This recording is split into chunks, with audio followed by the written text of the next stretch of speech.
Alors, il y en a une dont la démarche doit vous plaire, hein, elle a quitté le milieu politique pour redevenir, on va dire, citoyenne, c'est Marion Maréchal. Vous en pensez quoi de sa démarche à elle? Ben, elle est dans une logique qu'on appellera gramscienne, c'est-à-dire qu'elle estime qu'il faut fabriquer des cadres et des élites qui soient susceptibles de permettre l'accès au pouvoir un jour.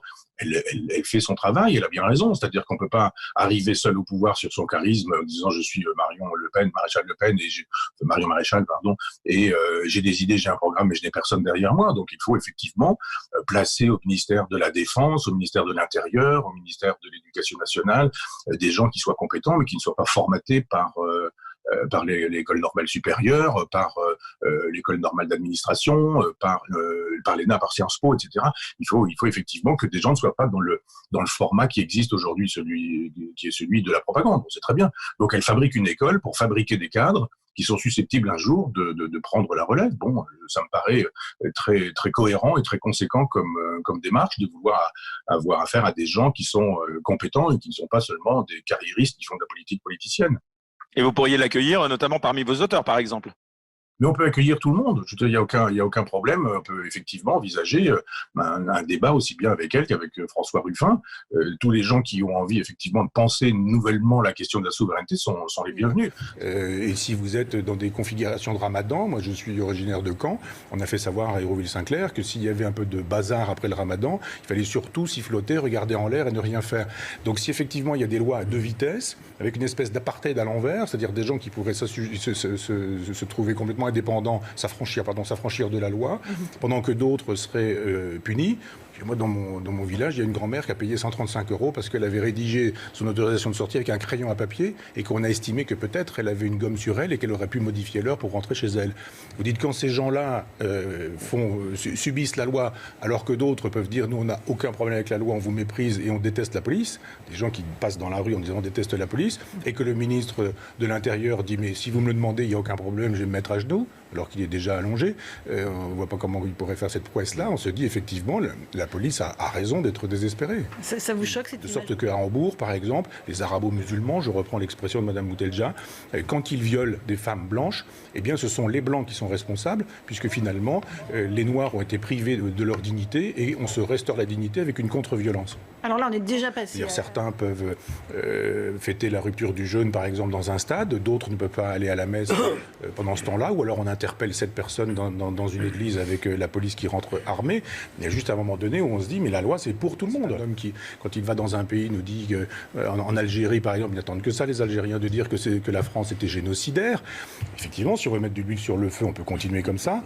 Il y a un moment donné où quand on est chef de l'État, je disais tout à l'heure qu'il faut avoir le sens du devoir. Le sens du devoir, si on n'a pas la compétence, on s'y met. C'est-à-dire que le soir, plutôt que d'écouter du rap ou de je sais pas quoi, eh bien, il se met à lire une histoire de France, il se met à lire Michelet, un volume tous les mois, et puis il se met à il n'y a aucun problème avec l'immigration asiatique, par exemple. Jamais. Vous dites, on a un problème avec une minorité agissante. Avec une minorité, et pas une communauté, avec une minorité qui, elle, fait la loi, et qui, effectivement, avance ses pièces en permanence, estime qu'il va falloir commencer par dire pas de crèche, par exemple, dans les mairies, et puis on va finir par accepter ça. Après, on va dire pas de... Alors là, vous êtes sur l'enjeu de la religion, qui n'est pas tout à fait le débat qui est posé aujourd'hui sur la table en France. Quand même, tout de même. Dire, oui, mais là, on est plutôt sur une question de racisme qui n'est pas liée à la religion. Non, bien sûr, vous avez raison. Mais pourquoi la sûreté devrait-elle être considérée comme une quantité négligeable? On doit pouvoir avoir le droit, quand on est une femme, de s'habiller comme on veut et de traverser le quartier de Paris qu'on voudra, à l'heure qu'on voudra, sans avoir à craindre de se faire violer, molester, insulter, ou etc. La sûreté, c'est ça. C'est la possibilité, quand on est en train de téléphoner dans la rue, de ne pas se faire arracher son téléphone portable par quelqu'un qui passera en scooter. Ça m'est arrivé, je me suis fait griffer, arracher, etc. On ne porte pas plainte parce que ça ne sert à rien, etc. Il y a des endroits où, effectivement, la sûreté n'est plus assurée. Le texte actuel. Bien sûr. Vous savez, aussi bien avec Front Populaire qu'avec ma Web TV, je reçois beaucoup de courriers, beaucoup de messages de gens qui sont sur le terrain, et notamment des gens qui sont dans la police, des gendarmes, qui évidemment, sous couvert d'anonymat, se disent bon, gardez ces informations-là pour vous, mais je suis informé depuis longtemps de la façon dont ça fonctionne. C'est très bien que ces gens n'ont pas la possibilité d'effectuer leur métier correctement, qu'on leur demande de ne pas effectuer ce métier, qu'effectivement, il n'y a pas de réserve à avoir dans ces cas-là. Ce sont des gens qui mettent leur vie en danger et qui se font insulter, mépriser, cracher dessus régulièrement. Si le ministre de l'Intérieur ne les soutient pas, si le chef de l'État ne les soutient pas, il faut bien qu'ils disent mais on ne peut plus faire notre travail. Si on ne peut plus faire son travail, moi je suis absolument solidaire, hein, j'ai pas d'état d'âme. D'ailleurs, tous ces gens qui sont contre la police, quand on leur vole leur voiture, ils vont porter plainte, ou quand on leur cambriole leur maison secondaire, ils vont aussi porter plainte, il n'y a aucun problème, ils sont bien contents de trouver la police. Il n'y a pas de société idéale avec des gens formidables, fantastiques. Il y a effectivement des gens qui sont dans la délinquance, et il y a des gens dont le métier consiste à prélever ceux qui sont des délinquants supposés, ou des voleurs de scooters, des gens qui se font arracher, etc., pour les remettre en main à la justice, qui doit, elle, faire son travail. Si effectivement cette chaîne n'existe plus, alors c'est la prime à la délinquance. On a cette image en direct. Ce que dit ce policier est extrêmement intéressant. Il dit effectivement quand on doit, ce que disait monsieur aussi, c'est-à-dire que quand vous devez interpeller des gens qui sont délinquants, ils sont en train de voler un scooter, si vous dites ce serait bien que vous laissiez le scooter alors qu'ils se font insulter, cracher dessus, etc., c'est pas possible ou pensable. On va juste s'interrompre une seconde, on écoute la Marseillaise qu'il chante et on revient. Entendez-nous dans les campagnes, rugir ces féroces soldats qui viennent jusque dans nos bois, égorger nos fils et nos compagnes, aux armes citoyens, formez nos bataillons, marchons, marchons, cassons la pure, abreuve nos sillons. Voilà pour cette Marseillaise entonnée à Lille, qui va sans doute résonner dans d'autres commissariats de France. Michel Onfray, on parlait de ce soupçon avéré de racisme que refusent ces policiers. On parlera de la technique d'interpellation aussi, mais c'est ça qui réellement les a fait sortir de leur gonds, à votre avis ? Oui, mais c'est-à-dire que ces gens qui se trouvent interpellés, de toute façon, ils ont tout de suite la possibilité de dire qu'on les a traités de... Enfin, je ne vais pas utiliser les gros mots, les grossièretés, mais c'est du racisme, de l'homophobie, on a entendu hier, de l'antisémitisme, etc. Qu'est-ce que vous faites avec ça ? Monsieur Traoré a malheureusement été tué lors d'une interpellation parce que c'est une racaille. Moi, avec Stéphane Simon, on crée une revue, on est aussi des racistes, on est aussi des antisémites, et BHL me compare à Doriot. C'est-à-dire, effectivement, quand il y a une espèce d'inflation sémantique comme ça, où les gens se permettent d'insulter, et puis après disent « mais il m'a insulté », et à un moment donné, on n'arrive pas à faire la part des choses. Alors si effectivement on estime que la parole du délinquant et la parole de la racaille, la parole du policier, c'est exactement la même chose, voire éventuellement que la parole du délinquant est supérieure à la parole du policier, en disant mais vous le policier qui peut effectivement après 10 heures de boulot avoir un mot déplacé. J'estime qu'effectivement on a le droit d'avoir un mot déplacé. Alors un mot déplacé, c'est pas un mot raciste, il y a une vraie différence. Mais tout s'explique. Tout s'explique. Je dirais quand des gens descendent dans la rue en expliquant que les blancs sont tous responsables et coupables, ça s'appelle du racisme aussi. C'est pas du racisme anti-blanc, ça s'appelle du racialisme. Donc il y a un moment donné où certains ont droit d'être racistes et de descendre dans la rue pour défendre leur option raciste. Un type qui effectivement se fait cogner dessus, frapper, etc. et qui pendant 45 minutes... Moi j'ai vu des vidéos d'interpellation. C'est-à-dire de temps en temps, ce serait bien que la police dise mais on va vous filmer tout ça, on va vous faire voir notre quotidien. Parce que moi j'ai vu aussi une vidéo de ce garçon de 14 ans qui s'est fait frapper. Comme par hasard. Gabriel, 14 ans. Voilà, la partie où il dit on était en train de voler un scooter avec un copain, toc, ça avait disparu. Non, on l'a diffusé non, aussi. Mais je dis pas vous. Ouais, Michel, néanmoins, là, il y a un problème quand même. Pardon ? Il y a un problème quand même. Je ne sais pas, que l'enquête le dise et qu'elle le dise vite, parce que ça aussi, c'est un problème. Sur le petit gamin Gabriel, se retrouve avec un œil plus qu'au beurre noir. Oui. On se demande comment ça lui est arrivé. Moi, je défends la police comme vous, mais pas dans n'importe quelle circonstance. J'ai vu des vidéos, je vous assure que quand il se course, qu'il y en a un qui chope par les pieds, qu'il y en a un qui tombe la tête la première sur... Ça doit marcher pour tout le monde. Ça finit par... Ça doit marcher pour tout le monde.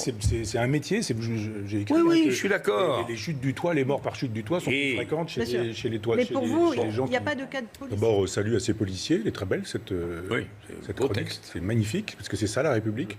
Aujourd'hui, il y a combien de gens qui défendent la police aujourd'hui? Une majorité, je pense. Vous avez vu un chiffre, 87, quelque chose comme ça? Oui, 67, 70 selon les sondages vrais, et puis d'autres qui sont un peu plus compliqués, c'est ça. Mais c'est un vrai soutien. Il n'y a pas plus compétent en matière de police que les policiers. Il n'y a pas plus compétent en matière de gendarmerie, de maintien de l'ordre, d'armée que les gens qui sont dans le métier. Le chef de l'État écoute ces choses-là, théoriquement. Là, c'est très exactement l'inverse. C'est-à-dire qu'il y a une dénégation du réel. Le réel n'existe pas. L'idéologie fait la loi. Alors à Lille, qui chante la Marseillaise, qui pose les menottes, il rappelle qu'ils sont eux aussi la République. C'est l'un des droits de l'homme, la sûreté. C'est l'un des droits de l'homme. C'est-à-dire que c'est pas, on dit, on défend la police, donc on est tout de suite un fasciste, donc on est tout de suite de droite, donc on est tout de suite d'extrême droite. Je rappelle qu'avec la propriété, la sûreté fait partie. Alors la liberté, l'égalité, c'est formidable, mais si on parlait de la sûreté, de la propriété, la sûreté est l'un des droits de l'homme. Alors tous ces gens qui parlent en permanence des droits de l'homme, on va leur dire, les droits de l'homme, ça ne vous intéresse plus. Les gilets jaunes, c'est fini ou ça peut revenir, renaître, ressurgir, je sais. Je pense que c'est fini depuis décembre. Oui. Depuis que ça a été capté par la France Insoumise, par Sud, la CGT, Marine Le Pen qui est dans son coin et qui attend que ça se passe, etc. Ça a été en même temps récupéré par les Black Blocs, c'était formidable pour Castaner. Gilets jaunes égale violence, formidable. Et je pense que la souffrance des Gilets jaunes, elle est toujours là. Et d'une certaine manière, j'y pensais tout à l'heure en voyant ces images, ce sont des Gilets jaunes. Les policiers qui sont prolétarisés, ils sont dans la souffrance, ils sont dans l'angoisse, ils jouent leur vie, ils sont nombreux à se pendre, ils sont nombreux à se prendre des coups, ils sont nombreux à mourir, ils sont pas respectés. Il y a des gens qui sont obligés de se protéger quand ils rentrent chez eux parce qu'ils craignent les attentats ou ce genre de choses. On brûle leurs voitures, on tague leur maison, etc. Oui, ces gens sont dans la logique de la souffrance de notre époque. Le rôle du chef de l'État, c'est d'entendre la souffrance de son peuple. Ce sont des gilets jaunes. Les policiers qui sont prolétarisés, ce sont des gilets jaunes. Les policiers qui sont prolétarisés, ce sont des gilets jaunes. Les policiers qui sont prolétarisés, ce sont des gilets jaunes. Les policiers qui sont prolétarisés, ce sont des gilets jaunes. Les policiers qui sont prolétarisés. La parole de la racaille. Vous expliquez que vous avez la haine. Ouais. Vous dites j'ai la haine, j'ai la rage. Ouais. À qui est-ce que vous en voulez? Au fils de pute qui m'a fait ça. Je suis désolé de parler comme ça, mais j'ai tellement la haine que je peux pas dire autrement. Pour moi, c'est un fils de pute.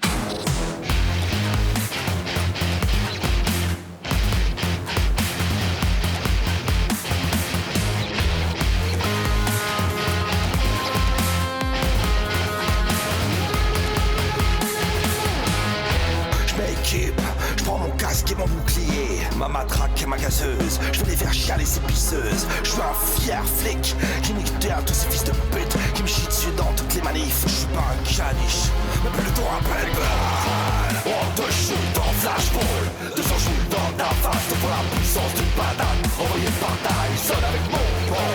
On te shoot en flashball, 200 joules dans ta face. Te faut la puissance d'une patate envoyée par Tyson. J'ai envie de vomir, mais j'ai ma famille à nourrir. Je croyais pas que ça se passerait comme ça quand je regardais Sheriff Fais-moi peur. J'ai la nausée du flic à chaque fois qu'il faut y aller. Taper sur des pépés, des mémés pour le compte de sa majesté. On te shoot en flashball, 200 joules dans ta face. Te faut la puissance d'une patate envoyée par Tyson avec mon pont. On te shoot en flashball, 200 joules dans ta face. Te faut la puissance d'une patate envoyée par Tyson.